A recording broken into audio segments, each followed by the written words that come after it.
Magic Johnson had a lot to say about Steph Curry today. He said if he got more than 5 championships, more than 3 finals MVPs, and 3 league MVPs, number one in assist all time in the finals, he's the best, but last time I checked, he doesn't. And before I start off, Magic could have been the greatest of all time, but he had to retire at 32, unfortunately, to a deadly disease or virus, whatever you want to call it. So he had to retire by 32, which it's not fair, but that's what happened, right?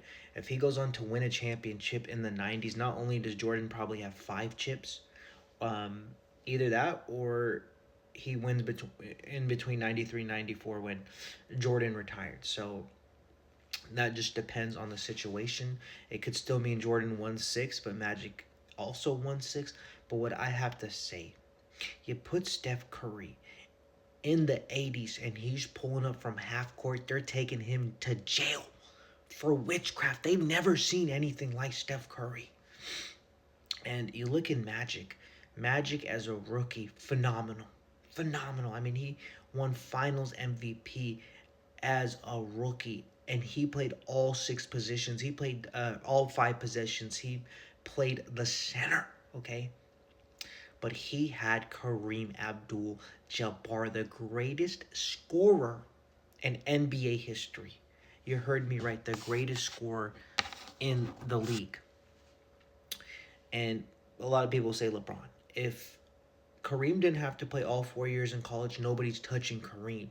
So you had the greatest scorer for all your championships. Okay, fine. I'm not going to negate that. Although Steph Curry's only top 75 teammate of all time was Kevin Durant, and they were unbeatable together.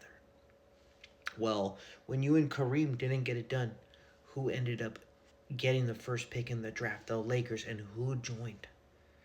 Big game James Worthy.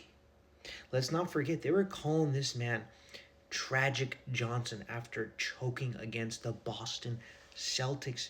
I mean, this guy played with multiple top 75 players, and his game was based on facilitation. Okay, his game was based on facilitation. He was never the guy when it came to scoring for his team. It was always Steph Curry has always been the guy. And people are going to say, well, Kevin Durant outscored him in those 2 finals. Yes, even though it was the 2017, the numbers weren't that close. 2018, very, very close. Let me ask you this. Tyronn Lue himself said, our game plan was to blitz Steph Curry. That's why Steph Curry faced over 44 double teams. You know how many Kevin Durant faced that final? 2. I know a lot of people say, even the old heads say that he stole it in 1980, but that game 6 was sensational. But with that being said, Kareem averaged 33 points a game that series. Magic at 21. You look at 82, 18 points a game for Kareem, 16 for Magic. Okay, that's pretty close. Magic deserved it because he's a facilitator.